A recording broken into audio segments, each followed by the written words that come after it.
भज गोविंदा भज गोविंदा भज गोविंदा। हरे कृष्णा। एक बार की बात है कि श्रील प्रभुपाद अपने कुछ शिष्यों के साथ गंगा पार कर रहे थे मायापुर में। तो नाव आए, नाव में अमेरिकन शिष्य वो लोग बैठ गए। श्रील प्रभुपाद भी उस नाव में चढ़े और पार हुए थे। तो देखते ही देखते एक जोगी, एक भारतीय जोगी पानी के ऊपर से पैदल चल के उस पार हो गए। तो जितने सारे शिष्य थे उसमें आश्चर्य हो गया। अरे इतना दिन तो श्रील प्रभुपाद के लेक्चर में, प्रभुपाद के पुस्तकों में हम लोग सुने थे या पढ़े थे।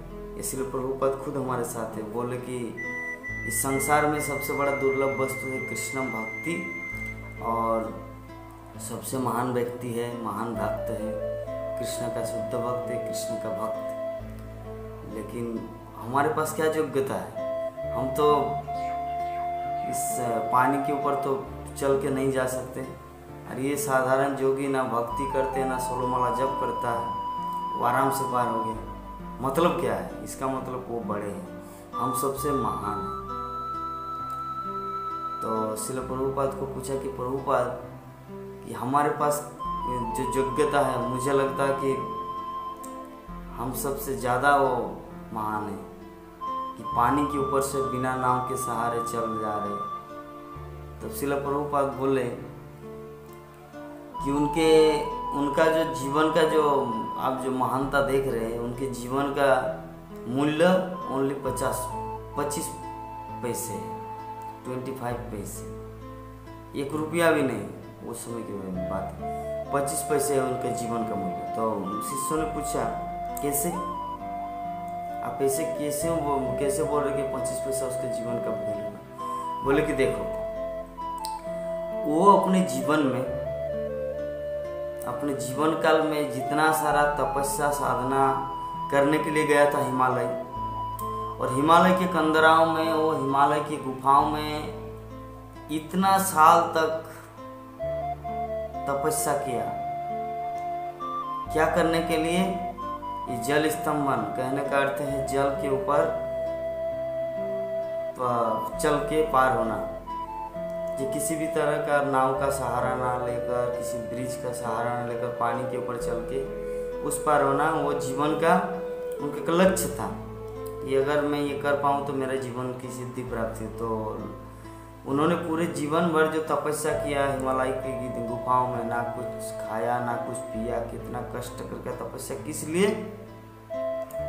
इस नौका को पार करने, नाव से या पानी के ऊपर से चल के पार होने। तो जरा देखिए, वो पूरा जीवन भर इतना कष्ट किया पैदल पार होने के लिए, नाव का सहारा लिए बिना। और हम लोग पूरा जीवन भर क्या किया? कृष्ण भक्ति की, भगवान का प्रसादम खाए, 56 भोग खाए, भगवान के लिए नाचे, भगवान के लिए गाए, भगवान के लिए कथा बोले, भगवान के लिए सारी जगत में भ्रमण किए, भगवान के लिए आनंद किए, भगवान की कथा दूसरों को सुनाए। सिर्फ आनंद ही आनंद, आनंद ही आनंद, आनंद ही आनंद।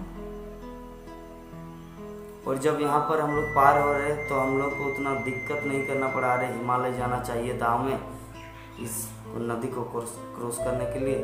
हमारे पास भगवत कृपा से पैसा भी है, 25 पैसा दे दिया नाव वाले को, वो हमें पार कर दिया। तो वो अपने जीवन में, वो जोगी, वो पूरे जीवन में उसके जीवन का लक्ष्य था पानी के ऊपर कैसे चला जाए, कैसे पैदल चले, बिना नाव के सहारे, बिना ब्रिज के सहारे, बिना पुल के सहारे। और हमारे जीवन का लक्ष्य है भगवत धाम की प्राप्ति, भगवान कृष्ण को प्रसन्न करना। तो हम लोग अल्टीमेटली भगवान कृष्ण को भी प्रसन्न कर रहे इस जगत में रहते, क्योंकि वो जो चाहते हैं, क्योंकि वो जोगी है, वो व्यक्ति जोगी है। लेकिन हम लोग क्या है? भगवान श्री कृष्ण बोलते हैं जोगी का अर्थ क्या है? जोगिनाम अपि सर्वेषां मद्गतेन अंतरात्मना श्रद्धावान भजते माम समय युक्त तमोमत। बोले कि जोगिनाम अपि सर्वेषां, जितने सारे जोगी इस संसार में, पानी के ऊपर चलना, आग के अंदर सोना, आग में घुसना, पहाड़ के ऊपर जंपिंग करना, जितने सारे प्रकार का जोगी है जो अद्भुत कार्यकलाप करते हैं हमारी नज़रों में, तो उनमें से सबसे महान जोगी कौन है? जोगिनामपि सर्वेषां, समस्त जोगियों में मद्गतेन अंतरात्मना, जिसका अंतर, जिनका हृदय मुझ कृष्ण में जुड़ा हुआ, कनेक्टेड है। और क्या? श्रद्धावान भजते जो मांगो, श्रद्धावान के साथ मेरी भजना करते हैं, मेरा हर एक जप करते हैं, कीर्तन करता है, भजन करता है, प्रसादम पाते हैं, भक्तों का संग करता है। श्रद्धावान भजते जो मांग मुझे, कृष्ण बोल रहा है अर्जुन को, समय युक्त तमाम, वो मुझसे सब समय कनेक्टेड है। जो सब समय कनेक्टेड है वो है जोगी। ये है वास्तविक जोगी की परिभाषा। तो इसलिए प्रभुपाद अपने शिष्यों को बता रहे नाव के ऊपर ही कि देखिए, तो हम लोग इस श्लोक के अनुसार श्री कृष्ण जैसा चाहते हैं कि जोगी बनो, तो जोगी हम लोग है कि नहीं? वास्तविक जोगी, जोगिनामपि सर्वेषां, ये जो जोगी एक प्रकार का जोगी है, लेकिन वास्तविक जोगी का अर्थ क्या है? जोग मतलब कनेक्टेड टू कृष्ण। हम आत्मा है, भगवान परमात्मा है, तो उनसे पुनः जुड़ना ही योग कहलाता है। तो भगवान श्री कृष्ण जैसा हम लोग को सिखाए, हम लोग वैसा कर रहे हैं। जोगिनामपि सर्वेषां मद्गतेन अंतरात्मना श्रद्धावान भजते मां समय युक्त तमोमते। हम लोग भगवान श्री कृष्ण से कनेक्टेड है, भगवान के मंदिर में जाते हैं, प्रसाद हम पाते हैं, और नाचते हैं, भगवान के लिए गाते, कितना कुछ, सब related to Krishna, everything our life dedicated to Krishna. सब कुछ हमारे जीवन का ही लक्ष्य है, हमारे जीवन समर्पित है कृष्ण की सेवा में। और ये क्या किया जोगी? पूरा जीवन भर उनका एक ही लक्ष्य था, वो है कैसे पानी के ऊपर चला जाए, पानी के ऊपर हम नीचे न जाए, पानी के ऊपर जैसे हम लोग जमीन पे चलते हैं, ये प्रैक्टिस किया, ये जोग किया। और मरने के बाद क्या होगा? और मृत्यु के बाद भी ऐसा नहीं कि वो कृष्ण भक्त है, मृत्यु के बाद क्या होगा? ये कोई पक्षी बन जाएंगे और क्या? ये जैसे पानी के ऊपर कुछ ऐसे लक्ष्मण रेखा बोल के पक्षी है जो मछली को देखते हैं ऊपर से, और जैसे मछली को देखते हैं पानी के अंदर तुरंत छलांग लगाता है और मछली को खा लेता है, तो उनका गति क्या होगा? ऐसे ही किसी तरह का होगा। क्योंकि जब तक कोई कृष्ण भक्त नहीं होता तब तक कोई जेंटलमैन नहीं है, जब तक कोई भद्र लोग नहीं है। इस संसार में जितने सारे प्राणी हैं सब अभद्र का संसार है, लेकिन अगर कोई कृष्ण भक्ति के पथ में आता है, कृष्ण भक्ति को करता है, वही वास्तविक जोगी है, वास्तविक भद्र व्यक्ति है, जेंटलमैन है। इस संबंध में मुझे और एक छोटा सा श्रील भक्ति सिद्धांत सरस्वती ठाकुर का स्टोरी याद आया। श्रील भक्ति सिद्धांत सरस्वती ठाकुर एक कहानी बता रहे थे कि एक ऑफिसर जो विदेश में पढ़ाई करने गए थे और भारत का जीवन यापन कैसे होता है, कैसे जीविका, कैसे जीवन का जो ढंग, रहन सहन का जो पद्धति है, उनको पता नहीं था, क्योंकि बचपन से ही वो भारत छोड़ के चला गया। उनके माता पिता उनको वहाँ पर स्कूल में भर्ती करा दिए, तो स्कूल, कॉलेज, यूनिवर्सिटी सब कुछ वो फॉरेन से किया, लंदन से। तो अभी वो आ गया इंडिया में, और इंडिया में आने के बाद वो एक नदी को क्रॉस कर रहा था। तो जब नदी को क्रॉस कर रहे तो उस समय उन्होंने मजाक से हो या अपना गर्व कि मैं कितना बड़ा विद्वान हूँ, मैं कितना बड़ा स्कॉलर हूँ, ये भावना लेकर अहंकार बस वो माझी से बात करे। माझी मतलब वो नाइक, जो नाव चला रहे ड्राइवर। तो वो व्यक्ति बोल रहा है, हिंदी में ही बोल रहा है, जब तक मैं इंग्लिश में ही पढ़ाई की है। बोले कि नाविक, आप जानते हैं मैथमेटिक्स कितना रुपया में कितना धन, चक्रवृद्धि ब्याज, कितना भाग, गुना, जोग, माइनस, प्लस, ये सब जो मैथमेटिक्स है, क्या आपको पता है? जानते हैं आप ये सब? बोले कि नहीं, हम तो नहीं जानते, मुझे बस नाव चलाना आता है इस पानी के ऊपर। तो बोले हाँ, अरे आपका तो जीवन 25% बेकार चला गया। वो स्कॉलर, विद्वान बोला उनको, अरे आपका जीवन तो 25% चला गया, 25% आपका जीवन व्यर्थ में चला गया। तो कुछ बोला नहीं। तो अभी नेक्स्ट क्वेश्चन करें।